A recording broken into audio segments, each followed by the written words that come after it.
of the most challenging tours of his career. But his journey didn't end there. Like many of us, he faced significant challenges when transitioning to civilian life. He dealt with the feelings of isolation, and struggled to find his way after leaving the military. However, through these struggles, Aaron discovered the power of coaching and made it his mission to help others through their own personal transformations. Now, Aaron is not only a coach, but a leader who's building a community and support network for others facing similar challenges. He's a father, speaks multiple languages, and is committed to running retreats and events focused on mindset for entrepreneurs. Today, we'll explore his powerful journey, his military experiences, his transition to civilian life, and the mission that drives him today. So let's welcome Aaron Hill, a true embodiment of what it means to be a strategic veteran. Aaron, brother, thank you so much for joining us from across the pond. I know it's late there for you, or getting late. No, it's okay, mate. It's an absolute pleasure to be here. Thanks for having me, and thanks for the very kind introduction. Yeah, man, I've been excited to do this one since we first talked several months ago. And so let's just jump right in. What inspired you to join the Royal Marines? Oh, I think, so if I just quickly reflect back now, it's probably because they had the best advertising out at the time. I was 16 years of age when I first really sort of got to see the adverts in the magazines, potentially on TV or even in the cinema, and so that's when it sort of really started leaping out at me. But I'd always played soldiers as a young lad, as most of us do. So it is probably that quite a pivotal moment, isn't it, in our lives, that sort of like teenage years, and quite easily influenced. It looked like the challenge that I needed at the time to try and prove myself, really, which I'm sure we'll get on to in a bit. So yeah, because my family's it doesn't come from the military generally. So it was just being exposed to it. How do they do it over there? I know, like for us in high school, they'll come like to high school during lunch and kind of recruit. Do they do that over there too? No, not as much. There'll be specific days like career fairs at school as you get older, when potentially different businesses or companies come in, or the police, armed forces. I don't remember seeing anything like that. Generally, at the period I'm talking, which was really late 90s, early 2000s, it's a place people wanted to be, considered to be well looked after. It wasn't a particularly busy time, and you kind of knew what you're going to get. So we used to walk into the recruitment office, but the adverts that they did in the men's magazines, the health and fitness magazines, were really good, really on point. And so I'm from that generation. It sounds a lot like our Marines. Everybody I talk to from our armed forces over here that joined the Marines, they're just sold on like the uniform and the ads. And it's so funny that's how it works out. So what ended up being your job when you got into the Royal Marines, and I guess it doesn't really matter because I don't think my audience is familiar with UK geography, but where did you end up getting, your first duty station and all of that? Yeah, so I think going back to what you just said there, the slogan that captured a lot of us at our period from the adverts, being Royal Marines and Marines, fairly similar cut of cloth, it was 99% need not apply. So right. Like, don't even bother type of thing, which really appealed to me.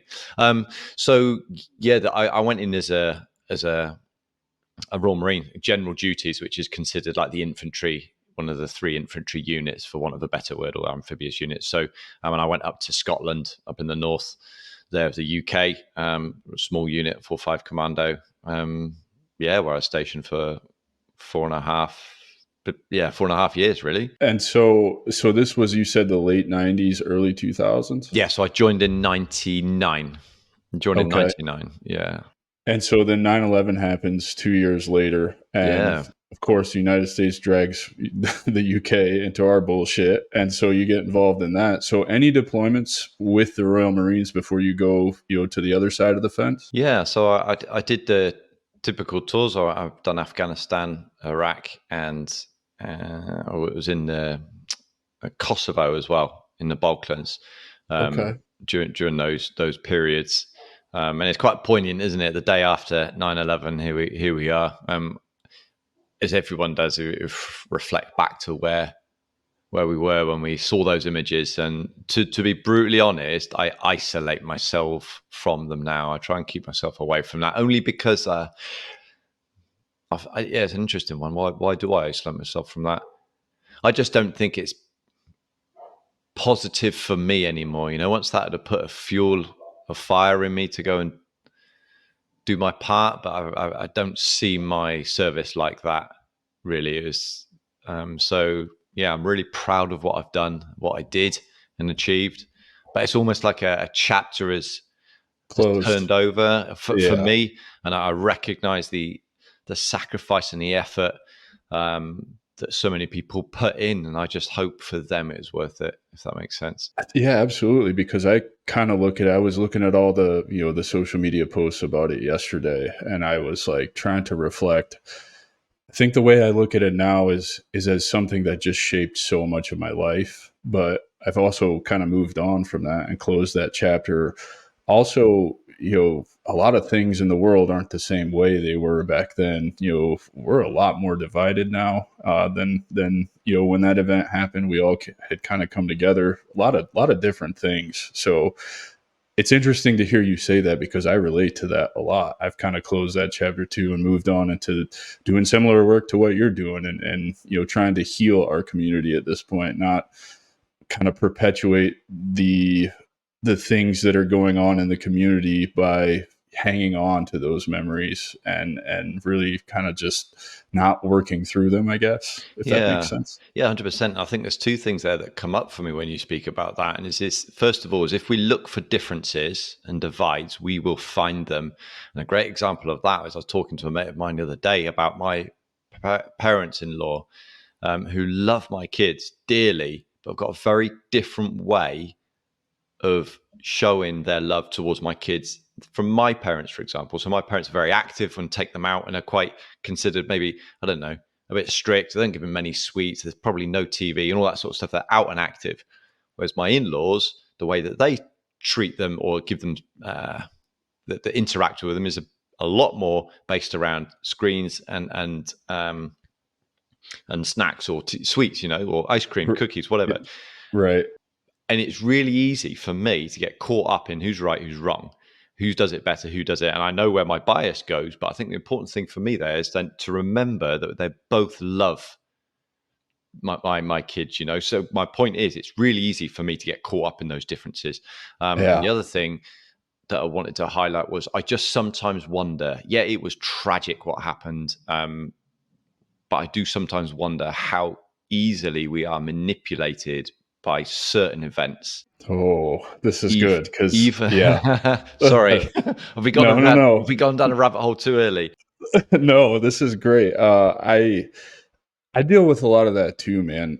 Just everything, I did 4 deployments. So I did 3 to Iraq and 1 to Afghanistan. It's not a secret here. Everybody knows that. I was just a conventional infantryman. I didn't do anything special. I never went, on to special operations forces or anything like that. Oftentimes I wonder, did we have it harder than kind of some of the SOF forces in just length of deployments, particularly for the Army over here and all of that. But I look at kind of the evolution of my deployments, and the first one and the second one, and particularly the second one, where we rebuilt an entire infrastructure for all of Heat Iraq. It was under its own shit water when we took it over, and by the time we left, it had nice roads, and we had solved all of those problems. And it's like, looking back on it now, like, where, particularly with the Afghanistan stuff, like, where is all of that at? What was it all for? Why were we even over there? Right. Like, so I think that's what you're hitting on is like the use events to manipulate. We were children, let's be honest, right? You said 16, you started looking at the Royal Marines. I was 17 when I actually signed the contract to Yeah, go to the I was Army, 18. Yeah, and didn't have the greatest kind of childhood growing up. Didn't, had to deal with some stuff, right? Like stuff I didn't know I was having to deal with. But I think the military preys on that stuff, and we're easily sold on that.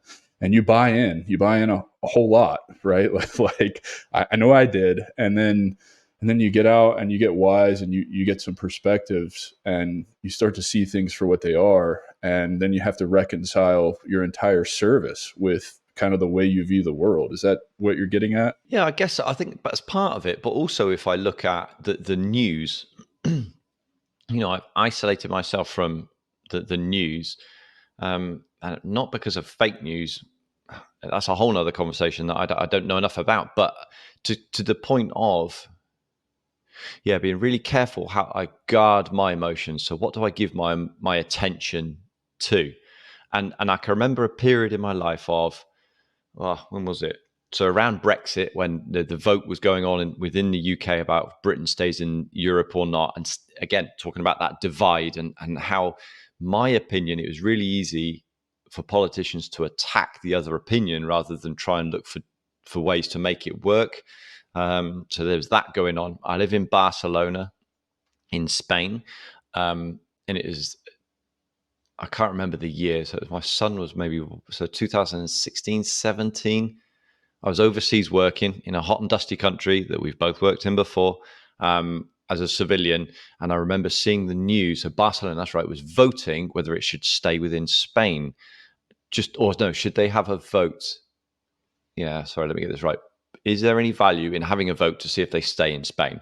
So if the population said, no, there's no need to have a vote, and they won't, but the population decided there was. So they had a vote, and the riot police dealing with people like that. And again, all you could see was divide. And my wife's from Catalonia in Barcelona, in Spain, and so yeah, again, just all these things being bombarded, and coronavirus is another thing. It's so easy to get wrapped up into these things, which on one side are relevant and real, but I just wonder how much easier is it to spin it up into something bigger, or to draw us into a certain way of thinking, even behaving and acting. That's what I was kind of getting at. Yeah, So it's good to absolutely. have information. It's great, Yeah. but I wonder how that gets, not even by some, just default, just human nature Yeah. of the way that we all get wrapped up into those sorts of things. Well, yeah, I totally agree with you. And this is going to kind of move into like, so you move on from the Royal Marines over to what I assume, you call the UK Special Forces. I assume that's the SAS, right?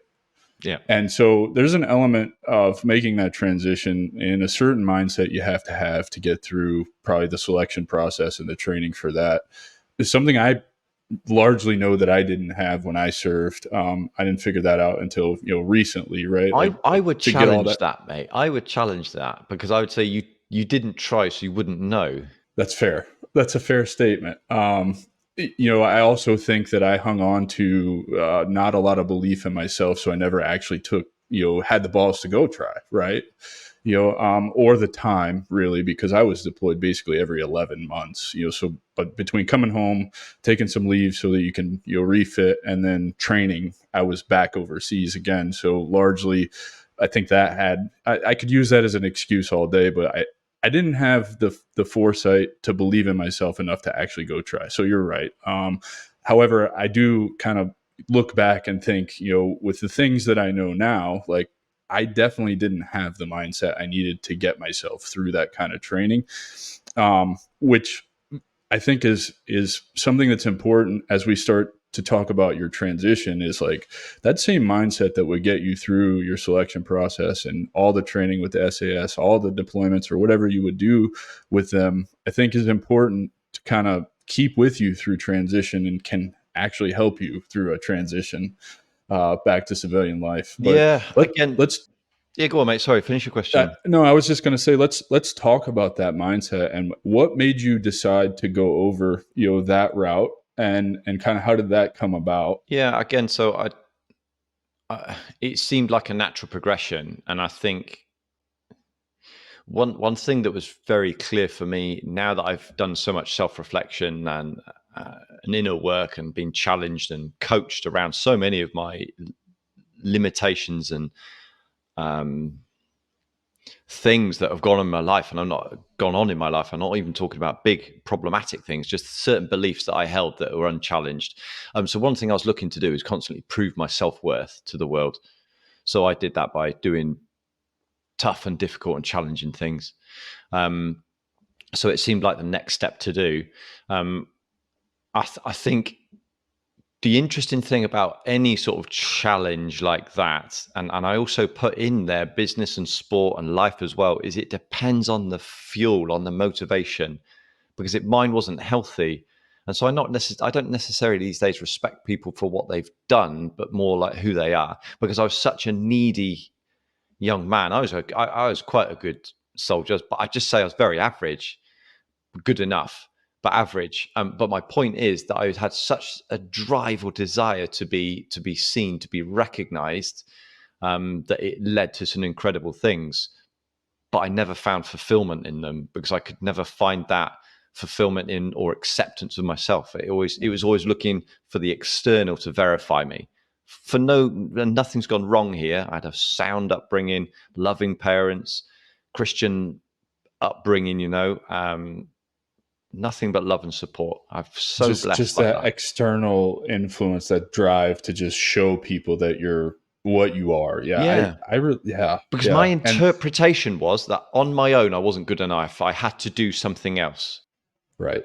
Through nothing going wrong.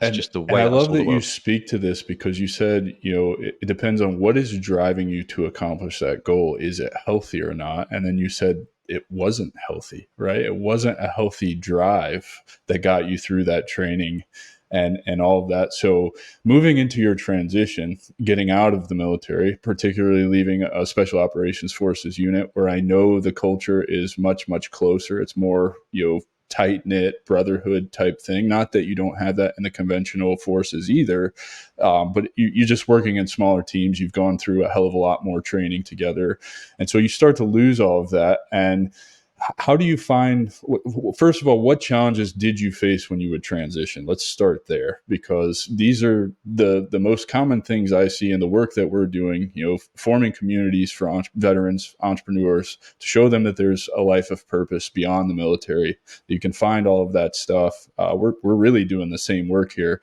So I'm interested to hear what challenges you see transitioning veterans face quite often. And we can compare notes here, because I think they're probably going to be the same. Yeah, I think so. For me personally, yeah, it's definitely that sense of belonging. But again, here's the thing: I always assumed I was different, that I never fitted in. So I always felt that I was the odd one out, and this is something that I couldn't really verbalize until we really explored it with my coach. And it was that, it's almost like I was the square peg trying to force myself into a round hole. Yeah. In fact, I just need to look for a square hole, and I think as Brené Brown talks about this, that when we try and force ourselves, how does she put it? I might have to come back to that one, but there's something quite eloquently, if we don't accept ourselves and try and make ourselves belong, we're almost forcing ourselves, rather than, that belonging comes within. So it's recognizing me for all that I was. I think my initial thing was I thought I'd get work quite quickly, but at the time that I left, the security industry was very big in the countries that we've mentioned, and there's lots of people doing the work. So it's just another bum on the seat. So that's a real kick to me, because in my own mind, whilst I didn't believe it, I kind of wanted to think that I was special, but I didn't really believe I was. So I thought I'd get a job, it'd be really easy, and it wasn't. I ended up doing some quite below average and average security jobs to begin with. The belonging thing. I moved overseas, away from the UK to Catalonia or Barcelona, Spain. So there's the physical isolation, the languages, and all sorts. And the way that I coped with that, really, again, because I was so on my own, I didn't really turn to drink or drugs. I trained very, very hard. I got really, really fit, and my medicine really for a long time was mountain biking. I was just looking at the hills over there. Sorry, escaping on my mountain bike. It gave me enough of a bit of adrenaline to kind of feel alive, and then sitting at the top of the mountains, appreciating nature. So it's both ends of the spectrum. So they're probably a few of my challenges, which if I'm going to be completely honest, I still carry kind of with me. But I don't see them as limiting now. It's just something I need to be aware of and work into my days, weeks, months, and years. The people around me that love me and support me, getting out in nature, finding my own sense of belonging, being at peace with the things that I've done and do, especially as a father, because we make lots of mistakes, even though we love our kids. It's continual, really, for me. Man, this is interesting, because you are the first person I've had on the show that's actually coped with all of those issues, right? The isolation, the loss of team, or brotherhood or whatever you refer to it as, right? We all call it something different, but it's all the same for us. You're the first one that's actually dealt with it in a healthy way, by getting extremely fit, being in the mountains, mountain biking, right? And that includes another element that is kind of so crucial on your healing journey is being in nature, right? You said you're looking at the mountains and you just sitting up there mountain biking. It's interesting because I think even though that stuff is healthy for you, I think you can take it too far and make it so that it is unhealthy. 100%. And I want to clear that up. Is that how you were using physical fitness to cope, is almost in an unhealthy manner at that point? Not obsessively, but definitely. If I felt anger or frustration, I could go and let that out physically. So, but I don't think that's healthy. I really don't. So that goes back to the fuel of why I'm doing something that we talked about in my motivation for joining the military. On the outside, you would have seen a very normal, functioning, happy-go-lucky lad. On the inside, I was broken, frustrated, and frightened. But I just coped with it well enough. And I'm so blessed. It's probably a lot to do with my upbringing, of having that constant message of love and support, even though it's only just sinking through now at 44 years of age. But that, I can't remember where I was going with that. Yeah, constant level, that message of support. Yeah, no, it's completely gone what I wanted to say, but there was so many. There you go. So it's peeling back the layers of it. So yeah, on the outside, you'd have think of everything's normal, and I was. There you go. I held myself back from so many things, so many opportunities, so many conversations, because I was really, I was wrestling all of this on the inside. So mine didn't manifest itself externally.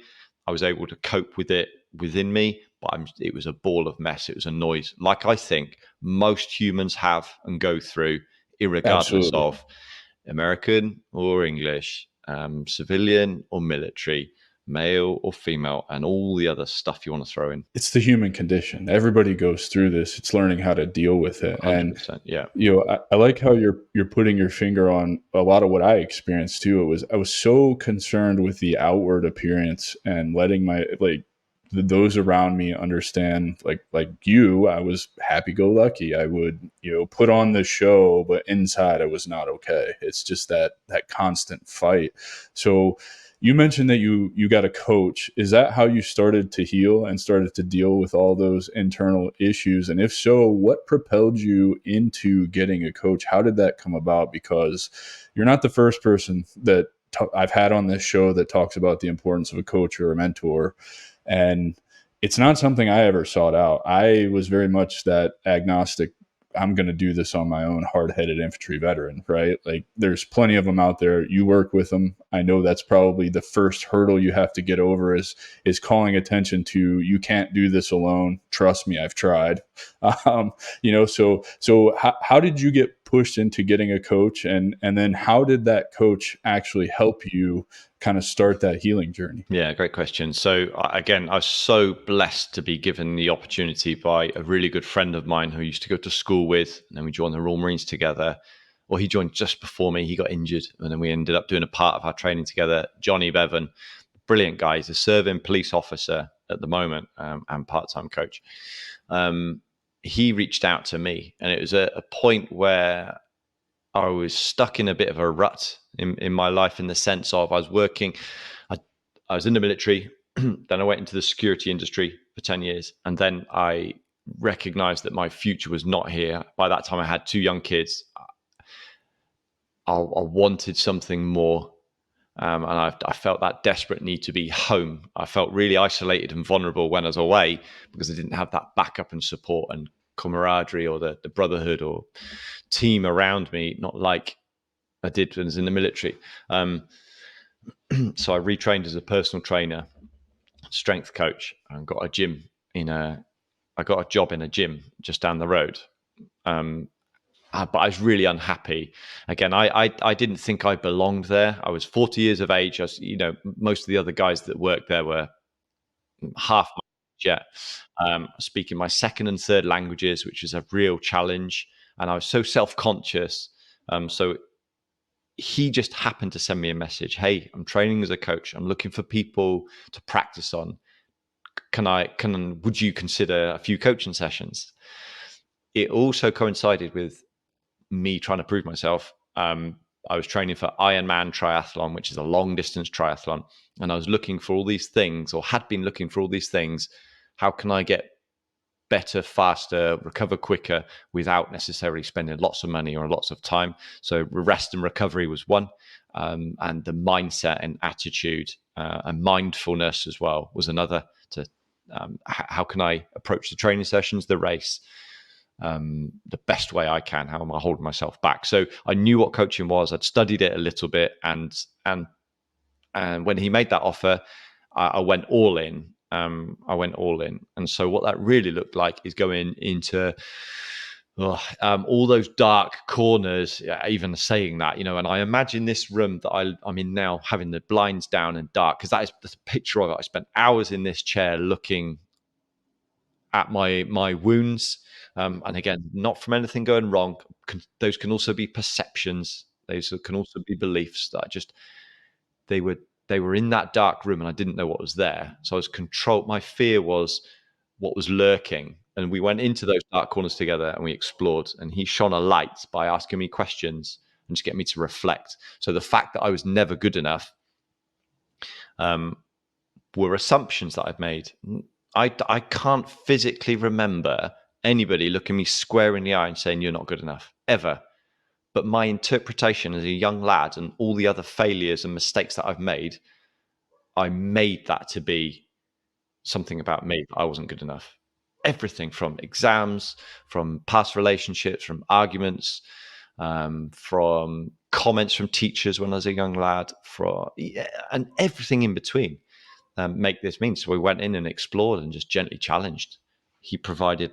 Yeah, go for it. Yeah, I was going to say, you said you can't remember somebody saying that to you. So through the coaching work and exploring those dark corners, did you find out why you held that perception of yourself? Yeah.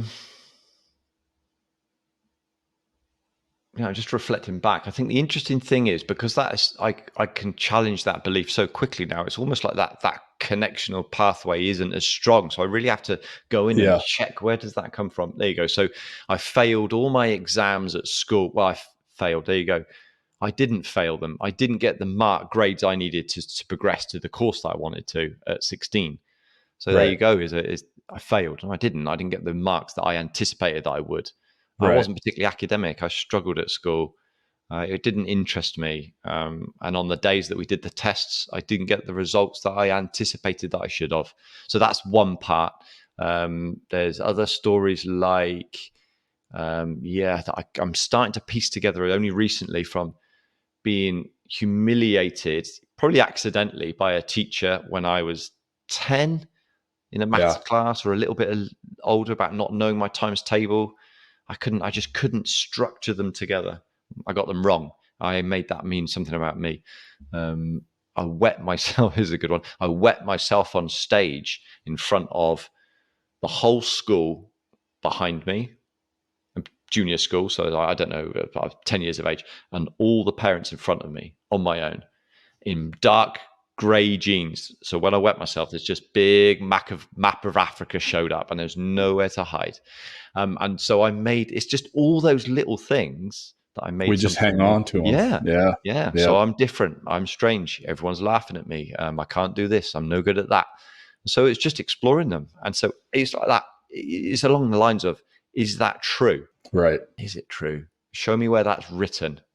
Show me where Yeah. that is the truth. That's in my Isn't head. it, Is isn't that it it? funny how we start believing the lies we tell ourselves, and we I don't know don't where think they we come catch from? them. We don't even catch them. So for me, what he did was show me that the world doesn't just look like that. It looks like that, and then I can choose where I put my focus. So that's still part of me. Those feelings from wetting myself on stage or not being good enough at maths, blah blah blah.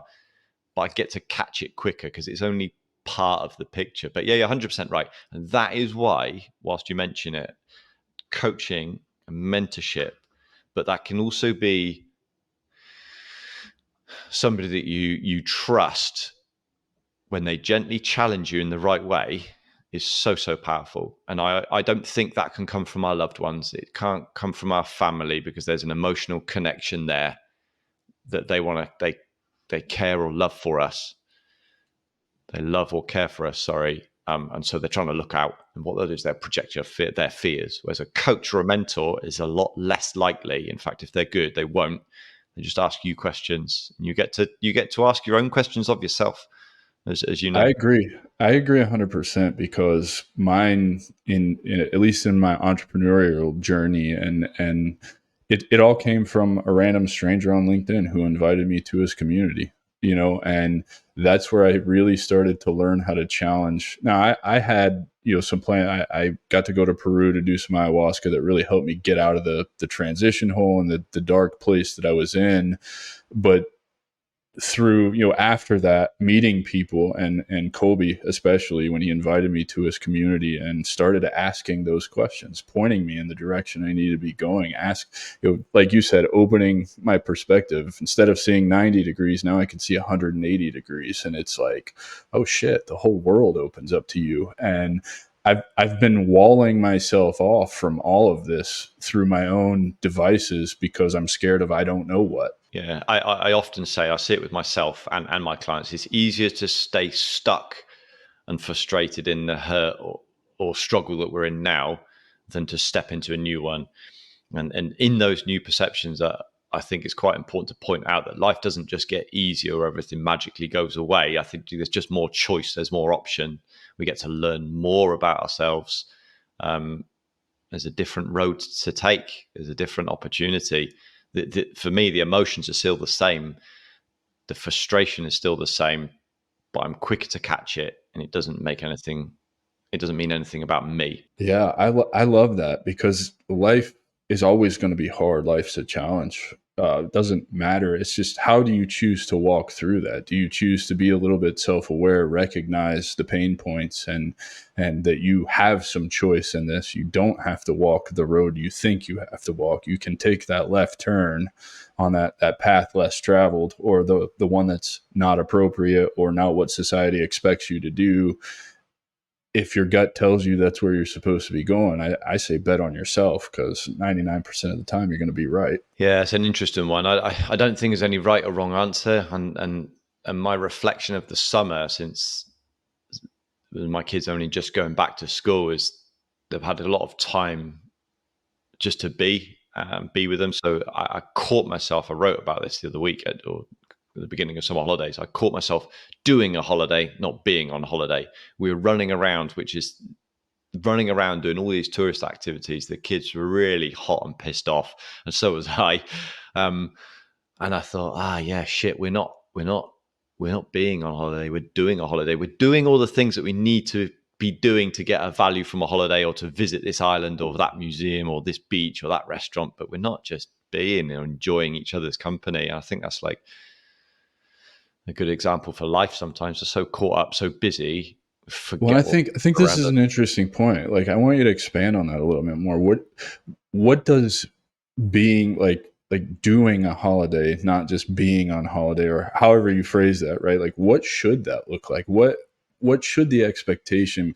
Ideally, what would have made that more fruitful for you instead of going and checking the blocks? What do you wish you would have been doing, or what would you change for next time? Because there's no point in hanging on to that. Yeah. It's past. We can't change it, right? So focus on next time, kind of AAR this, Yeah. So there you go. That's a great point. I wouldn't change anything, because that's exactly what was meant to happen. Because the way that I see the world now is that this isn't just showing up for me on holiday. Right. I take that as this is showing up for you in life, boy. Yeah. That's the perception thing. So I wouldn't change it, and I'm so glad it happened. I'm so glad I caught it. And I think the next day I said to my wife, quite gently, quite firmly, we're just going to stay at home, or we're just going to spend the day on the beach. So if it were to translate that for real life, then it was, in terms of my own coaching practice, really like running around after clients like a headless chicken, trying to help everybody. Almost like I call serving the algorithm, which nobody knows how it really works. I was not obsessed, but really tied in to try and get X amount of posts out, following up on hundreds of conversations, but not doing anything, or not being who I wanted to be in the world. So for me, what has changed then since is just trying to slow down. That's not easy. Society doesn't reward that as much. You know, It, if we're not, I get it. That's what I was fishing for. It's slowing down, even in my own, with the strategic veteran, the stronghold community, just slowing down. And you're right. Society doesn't reward that, but I think the business world kind of does reward that. If you, my opinion, my take, my approach to building everything I'm building is slow, organic growth. Just be who I want to be 100% of the time, as much as possible, because that's going to get me those clients that will stay with me forever.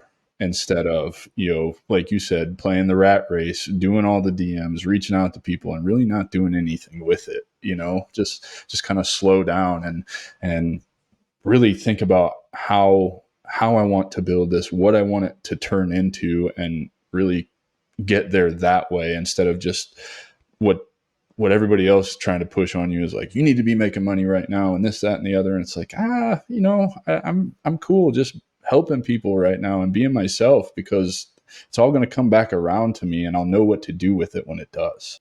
Yeah, it's an interesting point. And so for me, slowing down looked like not working as much and just immersing so practicing. I wrote again, or I had a message from a friend. I forgot why I was no, hang on, how could I put this? I forgot. Yeah. I was so caught up in my mind. It's like I forgot I was alive. And to me, being alive means physically feeling. So being present, if you're into that, without going too woo-woo for the people that aren't. So it's connecting with the senses right now. And I'd forgotten. And it took a cold walk along the beach to remind myself, yeah, this is what it means to be human, to be alive, to be connected to just my feelings. That was the first step, So I was connected to the cold sand and water in my feet. I could see the waves. I could hear the waves. I could feel the wind. And I could almost taste the salt in my mouth from the waves as well, So it was quite a powerful. That's why when I jump in a body of water on holiday, it's not that it's magic. It's just suddenly we're engaging with all our senses. We become present for that moment. So the noise drops from here and we come into our body. And I don't do that enough. Yeah. Oh no, I don't think anybody does that enough. And I love that you're hitting on this, and no such thing as too woo woo on my show, because I'm a firm believer in all of this stuff, because I benefited from it, No, me too. But I tell you, the thing for me though is I love these conversations, but for people, when it does go down the woo woo rabbit hole, and it's not too woo woo for me either, I want to make it real for them as well, Right. So how can they make it real for everyone? That's why I was going with that. I think, well, and I've said this on this show several times, because we do talk about the woo-woo stuff, because I am an avid practitioner. I believe in it. I don't practice it enough. I'm a human. I'm not perfect, but I do try to be an example to others. And really, for those that are sitting here, Adam and Aaron, oh God, you guys are crazy, this is woo-woo. Like, I was that guy at one point in my life. I thought the shit was crazy. I thought it was woo-woo. And to those people, I say, I'm just challenging you. Open your mind for once in your life. Just open your mind to this and try it, because I'm telling you, the first time you try it, something as simple, and I do this with the clients that I work with, those transitioning veterans who are struggling in their transition. One of the first exercises I give them is a gratitude practice. If they're married, I tell them, when we get off this call, I want you to go in the other room. I want you to tell your wife you're grateful for her, and then shut the hell up and just see what happens. And it's an amazing result every time. And it makes me feel so good when I get a message back from them like, man, I did what you said. And it's like, everything changed immediately. And it's like, yeah, like that's woo woo. That's woo woo to you. And I know what it takes to go in there and say, like my example, Hannah, I am grateful that you're my wife, and I don't want to do life without you. And just her reaction alone, to muster up the courage to say that, because we oftentimes don't want to say that, right? Once you get it out, it's like a weight is lifted off your chest. And now your relationship is getting stronger, because she knows that you appreciate her and that you are grateful for her, even though you don't express that enough. So, I love these conversations a lot, because these are how we heal. This is the first step to getting there is opening your mind to these things that we're talking about. Like you said, taking that cold walk on the beach was your wake up call. Like, hey, I don't do this enough to be present with myself. And, it's not a secret here. I walk every morning. I get up and walk 4 miles as soon as I get out of bed. And not every morning, probably not enough, but some of the most powerful walks I have in the mornings are when I don't use headphones. It's just me and the dogs. And, I'm paying attention to the temperature. I'm paying attention to the humidity because I live in Florida and it's humid here. I hear the birds and I try to pick out the different bird species that I kind of just learn about from living in Florida and seeing them in my yard all the time. I listen to the leaves rustling and the traffic going by, and I check in with all of those senses in myself. And it's so powerful. Do you find that to be the case for you as well? Yeah, definitely. So that's what I was talking about. Slowing down means providing those opportunities for that to connect with our senses. And for me, some of the most powerful insights that I have outside of coaching and mentorship is, yeah, just like you, when I'm out in nature. And some of those opportunities came this summer, and the big one was slow fucking down. And Yeah. yeah, be stop doing, just be. Yeah, be. And And I was it's gonna just awesome when I you was do that, because you then all the mindfulness starts to come in, and then it just snowballs on top of each other. You don't realize that you're starting to do these things when you just check in with yourself and learn how to be present with your thoughts, feelings, and emotions. And I think something that I misunderstood, and again, I don't do this all the time. I'm human. Other things take over priority, or forget, or can't be bothered. But I used to want instant results, but it doesn't happen like this. And it's like anything. We didn't learn to walk in a day. We didn't learn to read or write in a day. And it comes. It's practice, but it's yeah, to keep showing up for ourselves, really. And going back to the woo-woo things, like you also, I thought it was too out there. The way that I see that now, what I catch that it's judgment. So one of the first times I caught myself doing that, or that I discovered with my coach, was I was judging a woman who, I'm not going to describe her the exact words that I used to my coach, but I wasn't particularly kind in my own head towards her. But really, that was a projection of how I felt about myself. I was judging myself. So when I judge something, it's really, I might not catch the why, but it's just a few layers down. It's because it's a projection for me of a judgment I have of myself, whether I connect that or not. I love that you're touching on this, because I look at judgment the same way. It's me projecting my own insecurities onto somebody else about something. And if you just take the 5 minutes it takes to be mindful of your reaction to, like, my biggest thing right now is, and I don't know how it is for you, but driving and idiot drivers. Like, somebody cuts me off or doesn't go at a green light or something like that. It just sets me off, and I don't know why. And it's like, I have to be mindful of that, and then I go explore it and try and figure out, like, what is the main trait. And I haven't figured it out yet. I don't know what the underlying insecurity is. I haven't been able to dig deep enough, mainly because I work from home and don't drive a lot.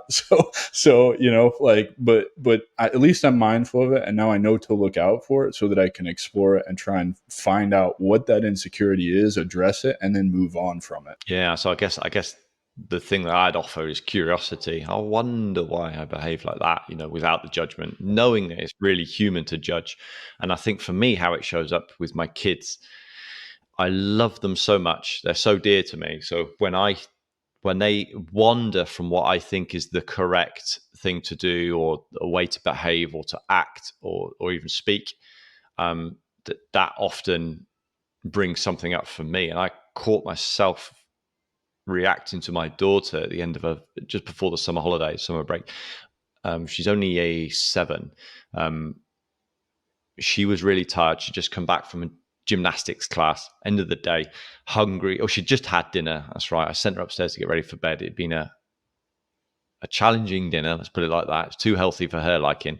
And I caught myself after lots of times asking her to do something, this rage coming up inside of me, and I caught myself about to strike the cupboard or the bed next to her. That's right, she was on the bed. I was about to strike the bed to frighten her into doing what I wanted, and I caught myself. My hand was up, and I saw her reaction. I thought, shit, what have I done?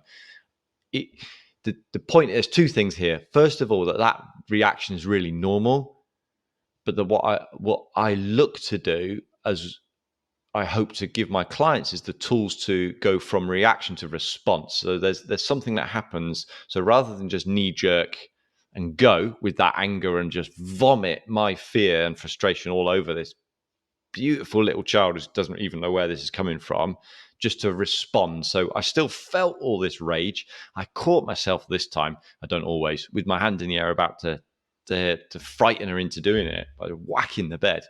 And I just took myself away just for 10 seconds. I was like, this has nothing to do with her. This is everything to do with me. And just checking my own words there. It's not lucky at all. Because I've practiced this sort of stuff enough, I made the connection. She's not hearing me. When I don't feel heard, I assume I'm not loved. I'm making this mean that I'm not loved. That is not true. I can come back to that another time. And the energy completely changes. How can I help you get ready for bed, love? And that doesn't happen on day one. Dude, and this is an awesome example because you can relate this back to, when you first got to SAS or UK Special Forces and like something like CQB, you probably weren't on the same level as the guys who have already been there. So you have to get the reps in. You have to practice and train. And the mindfulness stuff and all this stuff that we're talking about, it's the same way. When you start out, you're going to be frustrated because you suck at it. You feel like you're not doing it right. But then you get to a point like what you just described, and it's like, it's okay that you don't catch yourself every single time. Why? Because you're human. That's the human condition. We'll never be perfect, but you're mindful of it. You had your hand in the air, you caught yourself, you stepped away for that 10 seconds, you reframed it, and probably saved, a really terrible experience for your little girl. There's been plenty others to make up for it. But well, of course, but why pile one on? Another one, exactly. Yeah. And I think that's the important part, right? Is you are mindful of this. There have been plenty of others, but you have the power now to make sure that, yes, there's probably going to be more in the future because we are human, but there'll be far less of them. It doesn't have to become this pattern, right? Like where it's constant. And, as she grows, she'll know that you're becoming the example for her for how to work on her own shit when she gets older, instead of becoming the daddy who just gets angry all the time and, smacks the cupboard or the bed or whatever, right? Like you're changing her perception of how to deal with emotions, even though you may not be dealing with them in the most appropriate way every single time.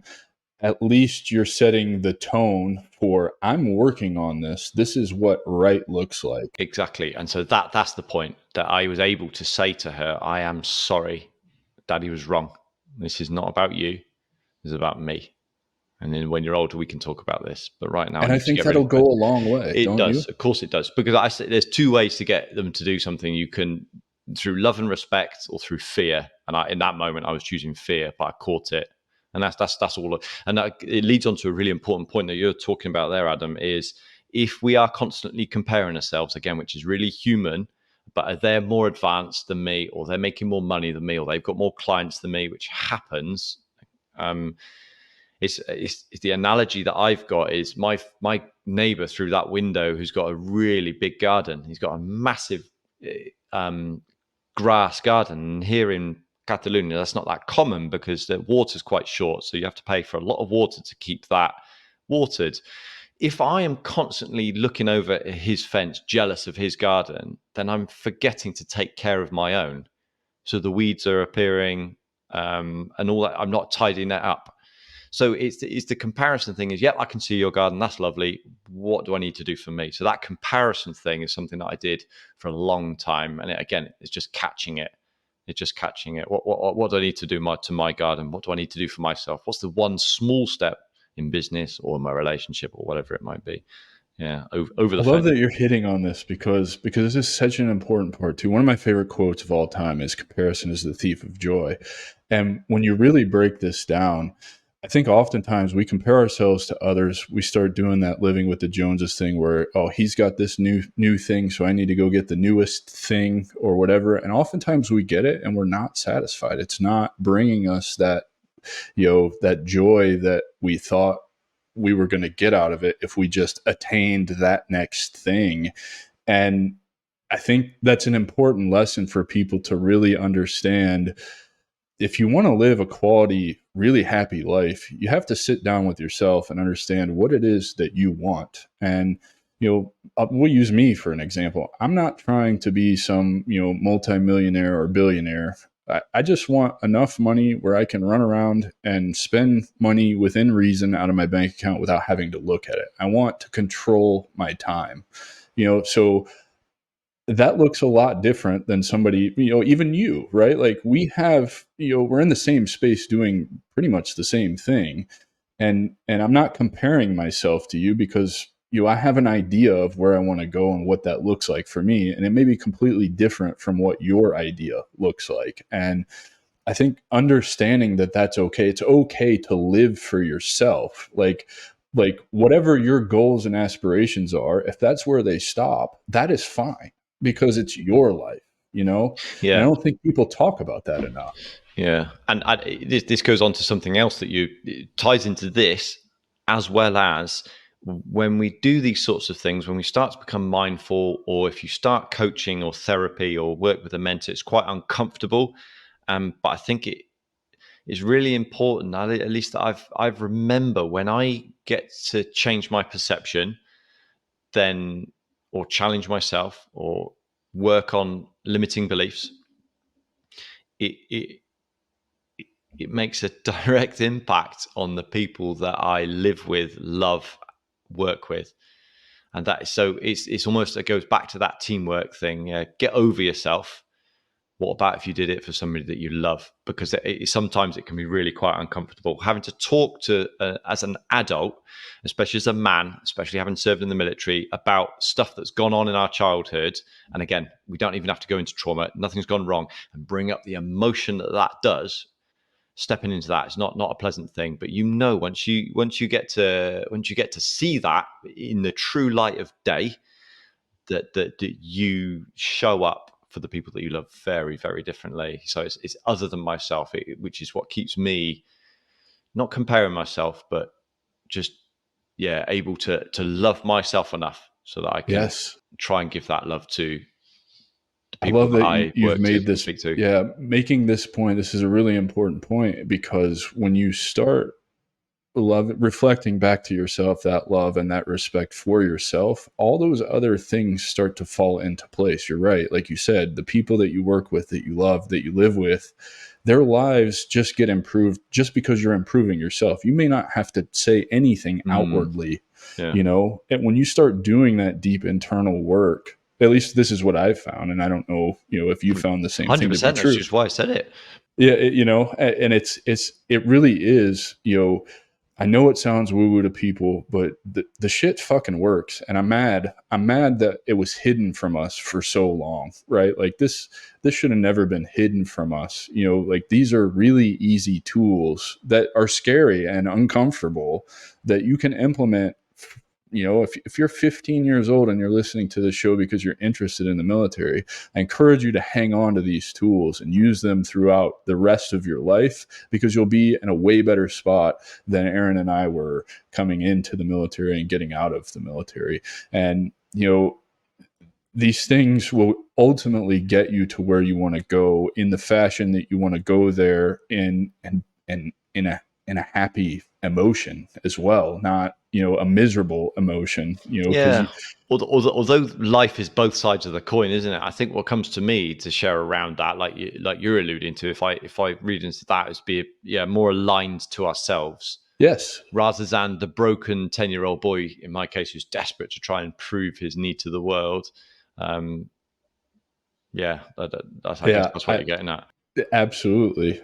Aaron, man, I thank you so much for being here, dude. How can everybody reach out to you, connect with you if you resonate with them? And I'd love for them to hook up with you for some coaching and all of that. So to tell everybody where they can find you, all your websites, socials, all that good stuff. Yeah, cool. So I'll send you the links, but on Instagram it's Aaron Hill _79, and on LinkedIn it's Aaron Hill _synergy solutions or synergy coaching. And yeah, send me a message. It'd be cool to chat.